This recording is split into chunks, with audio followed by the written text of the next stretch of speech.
Good afternoon and welcome back, Stoners. Last week I discussed passive hydroponic growing. This week I will show you how to build an active hydroponic system. There are several different types of active systems. There's deep water culture, nutrient film technique, drip systems, and ebb and flow. In this video I will cover the deep water culture active system.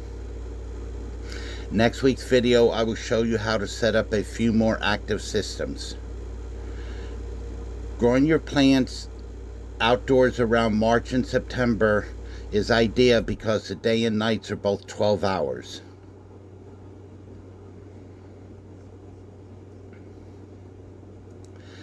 Deep water culture, or DWC, is a popular hydroponic method for growing your flower.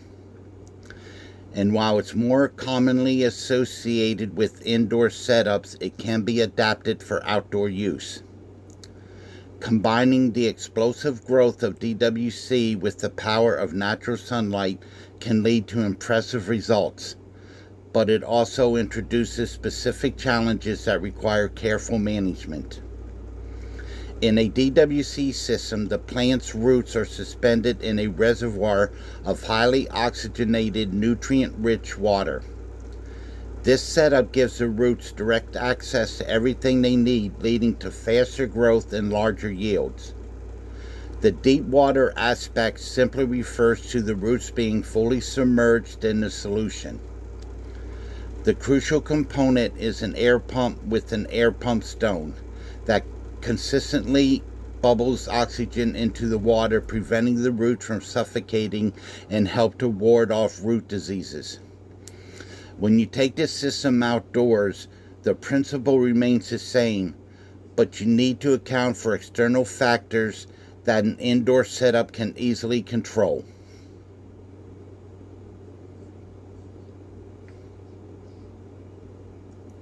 One, accelerated growth. DWC is known for its ability to produce rapid growth in the vegetative stage. Outdoors, this is magnified by the sun's full spectrum light, leading to a much larger, more vigorous plant in a shorter time frame. 2. Massive yields. With an optimized root system and unlimited light, outdoor DWC can produce some of the largest plants and highest yields possible. 3. Water and nutrient efficiency. Like all hydroponic systems, DWC is extremely water efficient. The closed-loop nature of the system means that the nutrient solution is reused and water loss is primarily due to plant uptake and evaporation.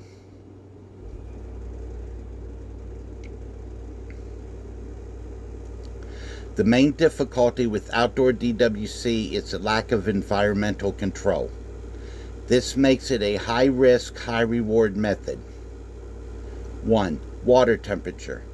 This is perhaps the most significant challenge. Sunlight and high ambient temperatures can quickly heat the water in the reservoir. Root temperatures above 75 degrees Fahrenheit are a breeding ground for harmful pathogens like Phythium, which can cause root rot. You must take measures to keep your reservoir cool. This can include burying the buckets. Digging a hole and placing the reservoir bucket in the ground can help insulate it and keep it at a more stable, cooler temperature. Shading. Placing the reservoir in the shade or building a small enclosure to shield it from direct sunlight. Insulation. Wrapping the reservoir in a reflective material or painting it white can deflect heat. Chillers. For a more advanced and costly solution, a water chiller can be used to actively regulate the temperature of the nutrient solution. Ice bottles. Some growers add frozen water bottles to the reservoir to temporarily cool it down, though this requires frequent attention. 2. Nutrient solution stability. Outdoor DWC requires diligent monitoring of the pH and electrical conductivity of your plants per million of the nutrient solution. Rain. Rainwater is naturally acidic and can dilute your carefully mixed solution, causing the pH levels in the nutrients to drop. You must use a lid to prevent rain from getting into the reservoir. Evaporation. Intense heat will cause the water to evaporate, concentrating the nutrients and increasing the electrical conductivity. This can lead to nutrient burn. Your solution? You need to check your pH and electrical conductivity levels daily, or even multiple times a day during hot weather, and make adjustments as needed. A larger reservoir can help buffer against these rapid changes. 3. Algae and pathogens. The combination of light and warmth can lead to algae growth and the proliferation of harmful bacteria and fungi in the nutrient solution. Your solution? Use opaque, light-proof buckets and lids. Paint or wrap clear containers to block light. Regularly inspect the roots for signs of browning and sliminess, which are your indicators of root rot. Using beneficial bacteria products like HydroGuard can also help to establish a healthy microbial balance in the reservoir. 4. Pest and disease management. Outdoor plants are more exposed to pests and diseases than indoor plants. With DWC, the roots are particularly vulnerable. Your solution? Implement preventative pest control measures from the start. Regularly inspect your plants for signs of pests like spider mites or aphids. A DWC setup can also be susceptible to certain fungal diseases, so maintaining good hygiene is critical.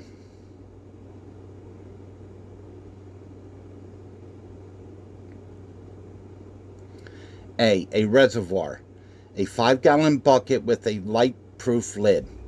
Opaque buckets, black or white or a dark color, are crucial to prevent light from reaching the nutrient solution, which can cause algae growth. B. A net pot. A 6-inch net pot that fits snugly into a hole you will cut into the bucket lid. C. Growing medium. Clay pebbles or hydroton are the most common and effective medium for DWC. They provide support for the plant and are pH neutral. D. Air pump. A reliable air pump. The size will depend on how many buckets you are running. E. Air stone and tubing. Using air stone to create the bubbles and a length of air tubing to connect it to the pump. F. Nutrients. A complete hydroponic specific nutrient solution. G. pH. Adjust your pH either up or down to keep it within your range. H. Monitoring tools such as a pH meter and an EC ppm meter to measure nutrient concentrations. I. Other tools: a drill with a hole saw for the net pot, a small drill bit for the air line, and possibly a shovel. A. Drill the holes. Use a hole saw to cut a hole in the center of the bucket lid. The size should be just right for your net pot to sit in without falling through. B. Add an airline hole. Drill a smaller hole on the side of the bucket near the top for the airline tubing. C. Prepare the net pot. Rinse your clay pebble thoroughly to remove any dust. Place a few pebbles at the bottom of the net pot.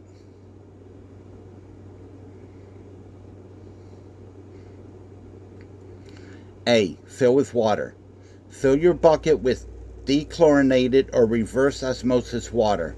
Leaving about an inch of space from the top is a good practice to prevent splashing. B. Follow the instructions on your nutrient package to mix a solution. Use your EC ppm meter to ensure the concentration is appropriate for your plant's growth stage. C. Adjust the pH. Check the pH of the solution. The ideal range for your plant in a hydroponic system is 5.5 to 6.5. Use your pH up or down solution to get it into the correct range. D. Install the air stone. Place the stone at the bottom of the reservoir and run the tubing through the hole you drilled in the side.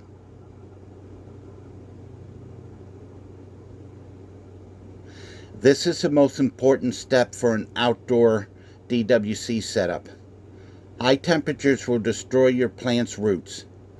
You must protect the nutrient solution from heat. A. Bury the bucket. Dig a hole in the ground and place the bucket inside. This uses the insulating property of the earth to keep the water temperature stable and cool.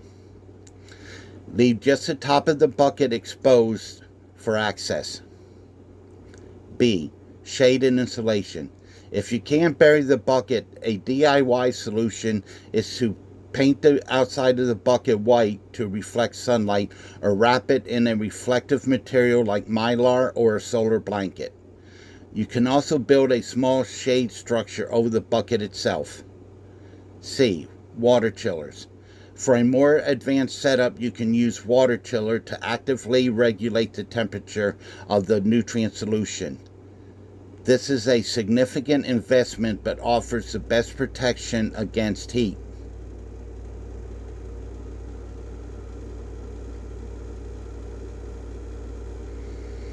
A. Root cleaning. If you're moving a plant from soil, you must carefully wash all of the soil from the roots. This is a delicate process, so be gentle to avoid damaging the root system. B. Place the plant gently. Gently place your seedling or clone in the net pot.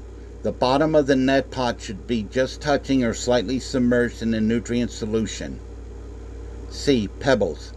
Fill the rest of the net with clay pebbles to hold the plant upright. D. Connect the air pump. Connect the air pump to the tubing and turn it on. The air stone should be bubbling vigorously.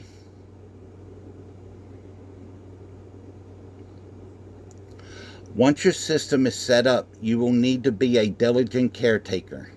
A. Daily checks. Monitor your water temperature, pH, EC, ppm daily and adjust as needed. B. Refill water. Top off your reservoir with fresh, pH-balanced water with no nutrients as the plant consumes it. C. Reservoir change. Every 7 to 14 days, you should completely change the nutrient solution. This prevents nutrient imbalances and the buildup of pathogens. D. Pest and disease management. Regularly inspect your plants for signs of pests or disease. Outdoor plants are more vulnerable, so proactive measures are the key. By following these steps and paying close attention to your plant's needs, you can successfully set up an outdoor DWC system and enjoy the benefits of high-yield growing method.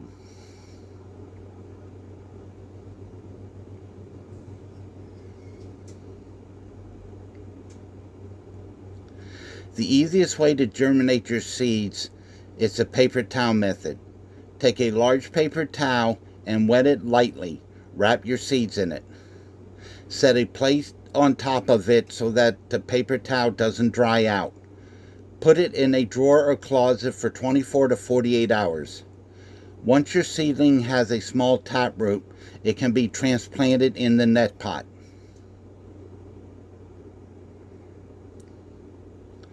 A. Gently rinse your growing medium, for example, your clay pebbles, to remove any dust. B. Place a few pebbles at the bottom of your net pot. C. Place a germinated seedling in the net pot and gently fill the rest of the pot with the pebbles to hold it upright. Make sure you have the taproot facing down. D. Fill the reservoir with water and mix in the appropriate hydroponic nutrients according to the manufacturer's directions. E. Check and adjust the pH of your solution to a range of 5.5 to 6.5. F. Place the net pot into the hole in the reservoir lid with the bottom of the pot just touching or slightly submerged in the nutrient solution. G. Lay the air stone at the bottom of the reservoir and turn on the air pump.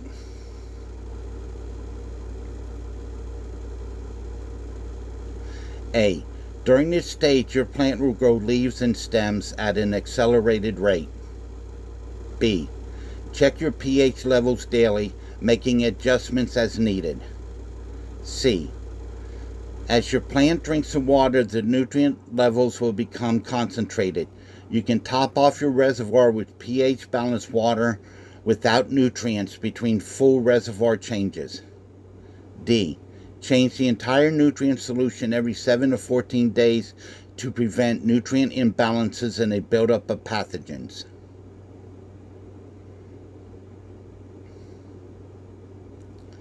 A. During the flowering stage, your plant should get 12 hours of light and 12 hours of darkness. If you planted in March or September, this won't be a problem. If you planted it at other times of the year, you may have to use shade or a light source to keep it at 12 and 12. B. Change your nutrient solution to a bloom formula, which is a higher ratio of phosphorus and potassium. C. Continue to monitor and adjust your pH and EC/ppm levels diligently. A. In the final weeks of flowering, you will want to flush your plants. This involves feeding them only plain, pH-balanced water without nutrients. This process helps the plant use up any stored nutrients, resulting in a smoother, cleaner smoke. B. After about 10 weeks, you can remove your plants.